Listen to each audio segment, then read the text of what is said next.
My name is Ethel Wolf Kagan, and I'm an old lady, and I never, but never tell my age. We had as many as 16 girls eventually in the club, and it lasted until we all got married. I was the instigator. I started the club with 3 of my cousins and Katie Bine and Gussie Dessoff. And we met at my house for some time, and as I recall, the dues were a quarter. And our parents let us do what we wanted to do, although they kept an eye on us as to what we were up to. And somehow or other, as a new girl came in, she had friends and they came in. I remember we sold tickets, raffle tickets. All the girls sold raffle tickets to raise money for the Hebrew home. And we used to just do what, we helped wherever we could, we did something. We used to visit the home. Minnie Goldsmith was very nice to us. They used to call me Mother Hen because some of the girls weren't too popular with the boys, and we wanted to make sure for the installations and for parties and whatnot that they had dates. And my brother belonged to the Aurora Club, and so I always got my brother to help me, and we made sure every girl had a date for the dances that we had. We used to give dances to raise money. Most of the time they were at 18th and Columbia Road, or in a hotel. Our installations were in big hotels. They were done up right. The Lions Club got started back in the early 30s. A group of young men met at a synagogue at, I believe, 8th and Jefferson Street Northwest. They were trying to decide on a name. And just about that time, the Rabbi Levinson walked by, and they said, "Rabbi, can you think of a good name for a Jewish boys club?" And he looked around the synagogue and saw the 2 lions holding a tablet on top of the ark. And he said, "Lions Club." We had charity things. We had dances that we ran and had ad books that we went around and solicited, and the money went to charity, various Jewish charities. And of course, we were very active in athletic events through the Jewish Community Center downtown. The banner that we have in the exhibit is our Lions Club banner. As we started into the beginning of the war, we decided that as each member went to the service, we would add a star to the banner. And I was the first one to go into the service, so my name would be first. But as each member went into the service, a star was added on the banner. And we're very happy to say and very grateful that everyone came home that was on the banner. In a few days, we will be having a committee meeting to plan a reunion for our Lions Club. We had one a couple years ago, and there were like 40, 45 people attended.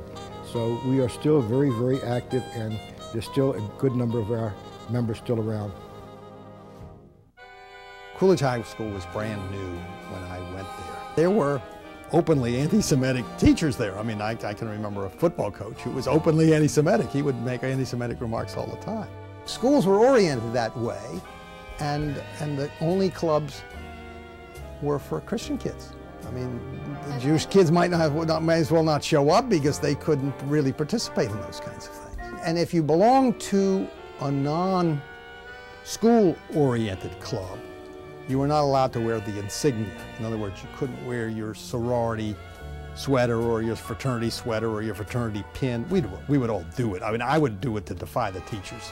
Once in a while I would get in trouble, but rarely, most often they would ignore me. We would meet on Sunday, and we would regularly go over to Hofburg's for refreshments in the evening, or we would have a poker game or other activity in the evening sometimes. It taught me parliamentary procedure. It taught me negotiations, because at a fraternity meeting where you wanted to get something done, you had to get a coalition to back you. If you had to do it with some other group, it taught me business. We would go negotiate. I mean, it seems kind of silly these days when you think about it, but these 16-year-olds would go down to the major hotels and rent a room and get a band and throw a dance and make it work out financially. And we did it. I mean, and they would always trust me. I always ended up being the bookkeeper or the treasurer or whatever, and of everything I've ever done. It was a real protective device. In those days, you know, there was anti-Semitism. I mean, I don't think there were any overt acts against me at all, you know, being Jewish at Wilson High School. But at the same time, you read the papers, you read what was going on in Germany. You know about anti-Semitism. I mean, you sensed it. When I joined Pi Tau Pi, I didn't worry about the Gentile fraternities. That was them, you know. And occasionally we go to a high school football game, you know, but we really weren't into it. Our social life, we were so closely knit as, you know, fraternity brothers. We had something going all the time. It was sort of like total immersion and total acceptance.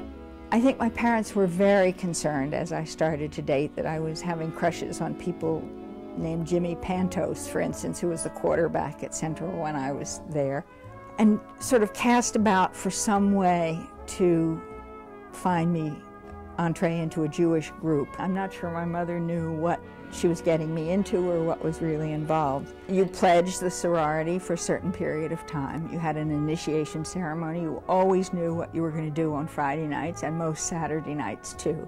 Some Jewish sorority or fraternity had some kind of social event every single weekend. There were meetings on Friday nights.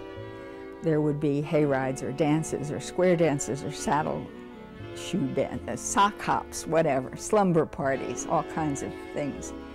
And they kept you involved in a totally Jewish social life. It was a purely social organization, getting to know one another and having opportunities to date girls. Only Jewish girls, as far as I'm concerned, only Jewish girls on this side of Rock Creek Park. It was just assumed that the girls that we dated were the girls that had gone to watch the Hebrew congregation, you know, and that girls that were in SOPS, the sorority. And once I somehow or other got invited to a party on the other side of the park, and the girls were beautiful. They were sensational. They were knockouts.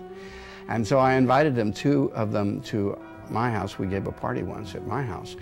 And the girls in our crowd, the SOPS girls, froze them out completely. And the girls over there were really something else. I mean, look, I married one. I married one. I mean, there you are.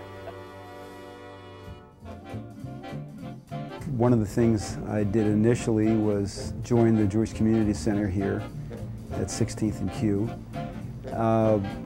And then I would say I was in Paul Junior High School, and I had met some friends there for the first time, and they are the ones who kind of introduced me to the fraternity that I joined, which was Upsilon Lambda Phi.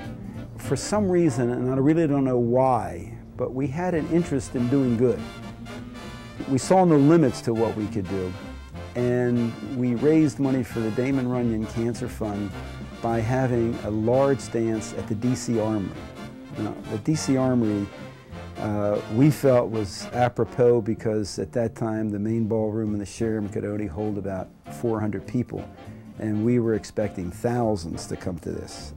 Why? I don't know, but we thought we could get thousands because we hired Von Monroe's band, which was a very, very popular band at that time.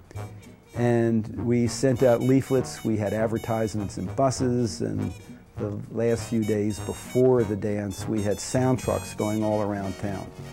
And we had an affair with a couple thousand people, and as I recall, we gave $6,000 to the Damon Runyon Cancer Fund after that.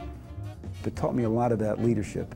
I think now, as I deal with grown-ups and trying to lead them in different ways as far as fundraising or organizations or doing good, especially in nonprofits, that what I did in high school had a lot to do with what I do now.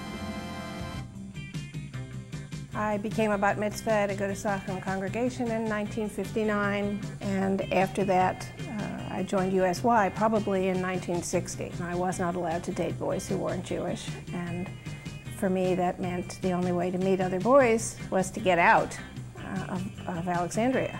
So I went with USY wherever they offered me a chance to go. We didn't go anywhere. My parents thought that going to the zoo was a big deal. Well, going to B'nai Israel up further 16th Street, you packed a lunch, you got a triptych, it was really far away. We in Alexandria didn't have any of that. You know, you socialized You went to synagogue, there was a sisterhood spaghetti dinner. You know, you had the Purim play. You joined USY. That was it. There was, if you were Jewish and you wanted to socialize with other Jews, the opportunities were very limited.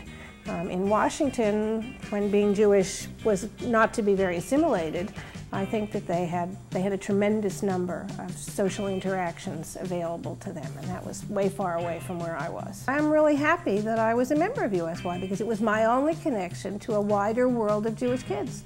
And had it not existed, I wouldn't have had as many dates, I wouldn't have had as many friends, and I wouldn't have had what I can look back on now and say it's the same kind of experience, really, in a sense that I'm having today, except I'm married, I don't need the dates. It chose us. ABG was the club to join when you went to Paul Junior High School, and it was just a matter of course. We couldn't wear pledge pins on the outside of our clothes, so we took to wearing them, pinned to our bra straps. On days when we had to carry gum and mints, you couldn't have gum and mints in school, but we had to have them available, so we secreted them in our pocketbooks or whatever. And we had to keep a diary all the time, so we had all this club paraphernalia on us at all times and kept it a secret. Donations to Children's Hospital were of prime importance. We stood out on the street corner in front of Hofberg's Deli or any place where they'd let us hang out with our jars, and we were collecting pennies and nickels and dimes, and we had quotas. We had to produce a certain amount of revenue every week to turn in at the meetings. So while we were freezing and wet and cold, the net result was that we could hand a check to Children's Hospital for enough money for them to buy an iron lung. That was quite a reward. As people began to spread out into the suburbs, and particularly when people began to be more of like the hippie movement was coming in to be, the people no longer joined groups the same way as they might have in an earlier day. Just was a whole social way of living that just ceased to be.